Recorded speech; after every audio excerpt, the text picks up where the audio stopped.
अस्सलाम वालेकुम स्टूडेंट्स, कैसे हैं आप सब। उम्मीद है खैरियत से होंगे। अच्छा जी, लास्ट वीडियो के अंदर हम लोगों ने जो एक्सरसाइज 8.1 थे उसके क्वेश्चन जो थे 20 तक डिस्कस कर लिए थे। आज हम लोगों ने स्टार्ट करना है क्वेश्चन नंबर 21 से। ठीक है, क्वेश्चन नंबर 21 के अंदर आपके पास जो फंक्शन गिवन है, अच्छा इसके अंदर 8.1 के अंदर आप लोगों को जो टॉपिक था वो आ रहा है इंटीग्रेशन बाय पार्ट्स का आ रहा है। ठीक है, तो उसी को आज हम यूज़ करने हैं इंटीग्रेशन बाय पार्ट्स का। चले फार्मूला भी दोबारा से रिवाइज़ कर लेते हुए क्या होता था, ये इसको स्टार लिख लिया करें कि ये आपके पास की पॉइंट है। होता था u d v is equal to u dot v minus integration, और यहाँ पे आपके पास होता था v और साथ आता था du। ठीक है, अब इस फॉर्मूले को यूज़ करते हुए हम बाय पार्ट्स लगाते थे। फंक्शन आपके पास है integration e raise to power theta sine theta d theta. जब अब आपके पास इस तरह का फंक्शन आया जाए जिसमें एक ऐसा फंक्शन, मैंने इसके बाय पार्ट्स लगाने के अलावा भी एक मेथड आप लोगों को बताया था, टेबुलर इंटीग्रेशन। ठीक है, दोनों के जो टेबुलर इंटीग्रेशन तो इस पर सूटेबल ही नहीं है। वो तब यूज़ करते हैं जब आपके पास एक फंक्शन ऐसा पड़ा हो जिसका डेरिवेटिव लेते जाएं और डेरिवेटिव एंड पे क्या बन जाए, ज़ीरो। लेकिन ये ई थीटा का जब भी डेरिवेटिव लें ई थीटा आता रहेगा। अगर इसको इंटीग्रेट भी किया जाए तो ये भी मतलब ट्रिग्नोमेट्रिक फंक्शन भी एक ऐसा पड़ा हुआ है जिसका इंटेग्रल एग्जिस्ट कर रहा है, लेकिन डेरिवेटिव में कोई ऐसा सीन नहीं आ रहा कि अगर आप इसको हम डेरिवेटिव लेते रहें फर्स्ट सेकंड थर्ड फोर्थ या जो भी, तो एंड पे ज़ीरो हो जाए। तो इस तरह के केस को फिर सॉल्व किस तरह किया जाता है, आपने सबसे पहले इसको आई के इक्वल रख लेना है। ठीक है, इस फंक्शन का नाम एक आई सेलेक्ट कर लेना है। फिर क्या करना है, इसी तरह अपने बाय पार्ट्स लगाने के लिए आपको यू और डी वी सेलेक्ट करने होते हैं। तो यू मैंने ले लिया साइन थीटा को और डी वी मैंने ले लिया ई थीटा को। आपकी मर्जी है, आपको जिसका डेरिवेटिव और जिसकी इंटीग्रेशन लेना आसान लगती है वो ले सकते हैं। ठीक है, ओके जी, यहाँ पे ई थीटा का डेरिवेटिव भी इजी है और इसकी इंटीग्रेशन भी इजी है, तो मैंने इसको इंटीग्रेशन में लिखा और साइन थीटा को मैंने डेरिवेटिव में लिख लिया है। ठीक है, और जो हम लोग यू डिसाइड करते थे उसका हमेशा हम लोग डेरिवेटिव लेते थे, और जो हम लोग डी वी डिसाइड करते थे उसका हमेशा दोनों साइड पे इंटीग्रेशन लेते थे। ठीक है, अच्छा यहाँ पे आप लोगों ने you is equal sine theta दोनों डेरिवेटिव लें तो ये बन जाएगा d u over d theta is equal sine theta का डेरिवेटिव होता है कोस थीटा। यहाँ से आप लोगों को क्वेश्चन के अकॉर्डिंग फार्मूला के अकॉर्डिंग डी यू की वैल्यू चाहिए, तो डी यू एक साइड पे रहने दें, डी थीटा को दूसरी तरफ मल्टीप्लाई करवा दें, दोनों तरफ इंटीग्रेशन अप्लाई करेंगे। यहाँ पे आपके पास इंटीग्रेशन टोटल डेरिवेटिव कैंसिल होकर आपके पास वी रह जाएगा और ई थीटा का जो इंटीग्रेशन होती है वो ई थीटा ही आती है। ठीक है, यहाँ आप देखें आपके पास वी की वैल्यू भी आ चुकी हुई है, आपके पास डी यू की वैल्यू भी आ चुकी हुई है और आपके पास यू की वैल्यू भी आ चुकी है।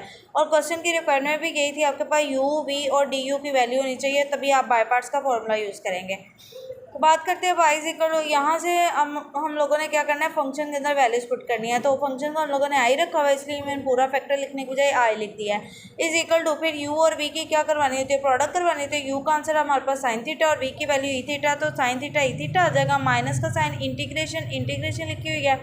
फिर वी की वैल्यू आपके पास ई थीटा और साथ डी यू की वैल्यू लिखते हैं, डी यू की वैल्यू आपके पास है कोस थीटा डी थीटा, और वो मैंने यहाँ पे लिख दी है। ठीक है, अब देखिए दोबारा से ये वाले टर्म से तो हमें कोई मसला नहीं है। अब ये दोबारा से यहाँ इंटीग्रेशन के साथ जो फंक्शन बन गया है वो अगेन हमारे क्वेश्चन के टाइप का ही बन गया है कि ऐसा कोई इन दोनों में से ऐसा फंक्शन मौजूद नहीं है जिसके एंड तक डेरिवेटिव लें और वो जीरो जो टेबुलर फॉर्म लग सकती है और कोई और फॉर्म लग सकती हो। तो इसलिए अगेन हम लोग ने क्या कर देना, बाय पार्ट्स लगा देनी है। ठीक है, अगेन इस सिर्फ इतने से पार्ट पे हम लगा रहे हैं बाय पार्ट, तो इसलिए मैंने एरो लगा हुआ है। अब दोबारा से मैं यू और डी वी सेलेक्ट करूँगी। यू मैंने कोस थीटा को ले लिया, डी वी मैंने ई थीटा और डी थीटा को ले लिया है। ठीक है, और यहाँ से हम लोग इस तरफ हम लोगों ने क्या करना है, डेरिवेटिव लेते जाना है, और इस तरफ हम लोगों ने क्या करना है, इंटीग्रेशन लेते जाना है।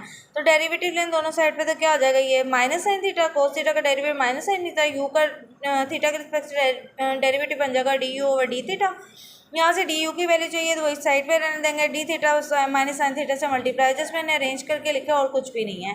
अच्छा जी, यहाँ दोनों तरफ इंटेग्रल अप्लाई करेंगे, इंटेग्रल और टोटल डेरिवेटिव आपस में कैंसिल आउट हो जाएंगे और आपके पास रह जाएगा वी, और यहाँ से ई थीटा की जो इंटीग्रेशन होती है आप लोगों के पास क्या आ जाएगी, ई थीटा ही आ जाएगी। अब आपके पास यहाँ पे यू की भी देखें वैल्यू आ चुकी हुई है, आपके पास वी की वैल्यू भी मौजूद है और आपके पास डी यू की वैल्यू मौजूद है। तो इस फंक्शन के इतने से पार्ट के लिए जो आप लोगों ने अगेन से बाय पार्ट्स को सॉल्व करना है, अगेन ये वाली टर्म एज इट इज लिख देंगे और यहाँ पे E theta cos D theta integration को बाय पार्ट्स का जो आंसर आया हुआ है फॉर्मूला के अकॉर्डिंग वो पुट कर देंगे। पहले यू वी माइनस का साइन आप लोगों ने बाय रखना और स्क्वायर ब्रैकेट्स के अंदर ये फंक्शन लिखिएगा ताकि आपको पता चले कि इसमें चेंजेस के इस साइन का इफेक्ट इस पर क्या आ रहा है। यू और वी की प्रोडक्ट लेनी है, तो यू का फंक्शन आपके पास कोस थीटा है और वी का ई थीटा है, तो कोस थीटा ई थीटा बन जाएगा। माइनस इंटीग्रेशन फिर v की वैल्यू लिखते हैं वो आपके पास ई थीटा और साथ लिख देते हैं डी यू की वैल्यू जो कि आपके पास है minus sine theta d theta. ठीक है, इसको क्लोज ब्रैकेट में कर लें। ये हम लोगों ने ये इतनी सी चीज़ की जो बाई पार्ट्स लगाई थी उसी को ही मैंने यहाँ पे क्या किया, ओपन करके लिख दिया बाई पार्ट्स के फॉर्मूला से। अच्छा जी, उसके बाद ई थीटा साइन थीटा तो ऐसे ही लिख देंगे। यहाँ से क्या हो जाएगा, माइनस ई थीटा और कोस थीटा, और ये वाला ये बाहर ही भी माइनस रहने दिए, ये टर्म एज इट इज़ लिख दिए। ये माइनस माइनस से साइन से प्लस हो जाएगा और इंटीग्रेशन के अंदर आ जाएगा E theta sine theta d theta. अब मज़ीद क्या होगा, ये वाला माइनस का साइन इसके साथ भी मल्टीप्लाई होगा और इसके साथ भी जाएगा, तो इसके साथ जब होगा तो minus E theta cos theta बन जाएगा, और जब इसके साथ करेगा मतलब माइनस और integration E theta sine theta d theta की फॉर्म बन गई। अब देखिए अगेन से ऐसी ही फॉर्मेशन बन गई। लेकिन अगर आप लोगों को याद हो कि हमारे क्वेश्चन के अंदर जो क्वेश्चन था वो क्या था, जिसको हमने आई का हुआ, तो वो E theta sine theta d theta की इंटीग्रेशन थी, और वही क्वेश्चन ही हमारा यहाँ पे अगेन बन गया है। तो इसका मतलब हम जहाँ पे हमारा क्वेश्चन वाली फॉर्म बन गई वहाँ उस क्वेश्चन के फॉर्मेशन की जगह हम आई लिख सकते हैं। तो इस पूरे फैक्टर की जगह आप लोगों ने क्या कर देना, आई लिख देना है। मैंने साथ मेंशन भी किया हुआ है कि आपका ओरिजिनल फंक्शन बन जाता है। ओरिजिनल फंक्शन को हमने आई का हुआ है तो इसकी जगह मैंने आई पुट कर दिया है।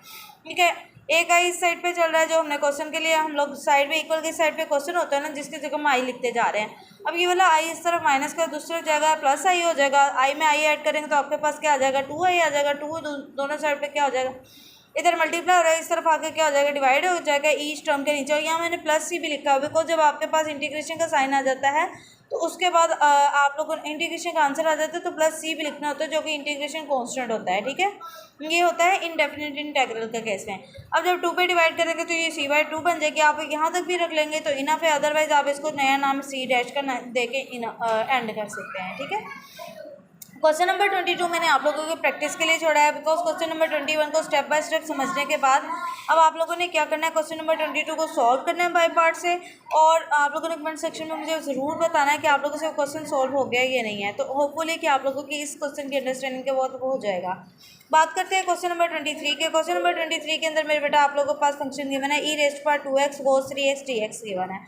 ठीक है, अब मज़ीद फिर से वैसे ही दो फंक्शन आ गए हैं जिनका ऐसा कोई ऐसा फंक्शन नहीं पड़ा हुआ जिसका डेरिवेटिव लें तो वो ज़ीरो हो जाए। 1 2 3 4 टाइम जितनी दफ़ा भी डेरिवेटिव लें तो एंड पे ज़ीरो हो जाए, ऐसा कोई भी नहीं है। तो इस पर बार पार्ट्स यूज़ करते हैं। ठीक है, टेबुलर इंटीग्रेशन इस पर नहीं यूज़ हो सकता, तो मैंने इसको पहले आई का नाम दे दिया है। थोड़ा सा शीट फोल्ड होने की वजह से नहीं दिखाई दे रहा, तो इस फंक्शन को आप लोगों ने प्रीवियस क्वेश्चन की तरह इसको क्या नाम दे देना है, आई का नाम दे देना है। ठीक हो गया। उसके बाद हम लोगों ने सबसे पहले फार्मूला को यूज़ करना होता है। फार्मूला आप लोगों के पास क्या होता है,